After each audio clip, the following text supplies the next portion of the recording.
All right, so while we have a bit of a reprieve this weekend from those scheduled cuts, residents of Northriding in Johannesburg are facing constant power outages on top of the load shedding. They're calling on City Power to deal with the issue urgently. Today, the community's councillor met with City Power management. eNCA's Nkosazana Dambuza is following that story, and she joins us live. So, Nkosazana, we know that this community has been trying to meet with City Power for some time.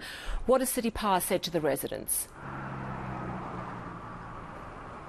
Well, Sally, City Power has attributed some of the unplanned power outages in this community to vandalism and cable theft, as well as rain that they say causes damage to some of the cables. So City Power has now allocated a budget for short, medium and long-term projects to fix the electrical crisis in Northriding. And one of the short-term projects is that they will partner with private companies to beef up the security around the infrastructure in the area. And the long-term projects include installing additional cables in the area that will help reduce the strain on the network.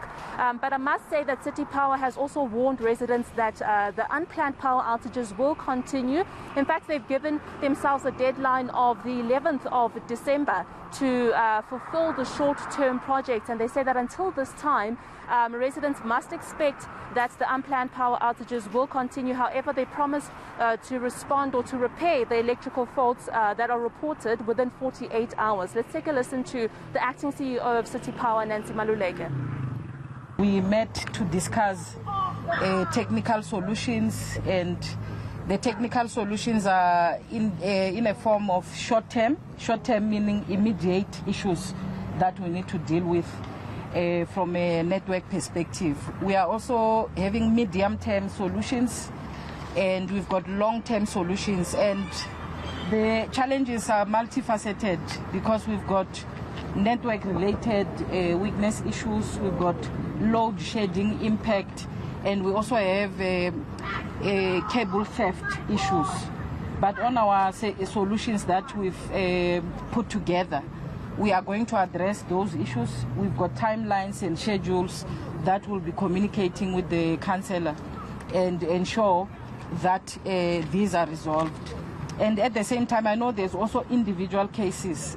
Today, I think when the time to engage arises, we'll be able to collect and be able to that we are facing, as a country from a power shortage perspective. And, those short-term issues that we've put in place, we've allocated budgets for them. And we are also going to ensure that we will be held accountable for ensuring that we meet those timelines.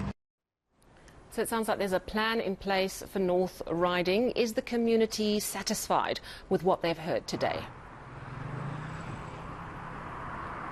Well, Sally, before the meeting, the residents were very frustrated with living in the dark for almost 2 weeks with no assurance or indication from City Power as to when the electricity will be restored. But after the meeting, when I spoke to them, the residents say that they are going to give City Power the benefit of the doubt by allowing them the time and the space to complete the promised short-term projects in time. And I also spoke to the local ward councillor, who says that he is confident that City Power will fulfill this. Let's take a listen to Ralph Bitkow. Frustrations are still there, but we're finding a way forward, and that is the main thing. And, things don't happen overnight. Now we're talking short-term, 11th of December, then we're talking medium-term going into April next year. People must be allowed for that as well. When outages happen, I get 500 calls immediately.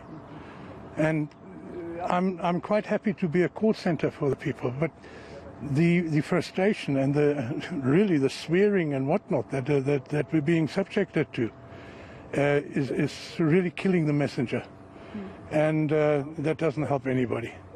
So I promised a couple of weeks ago that we would have a public meeting. We've got the public meeting. A lot of answers. You can see them in the background. We're still answering a lot of questions.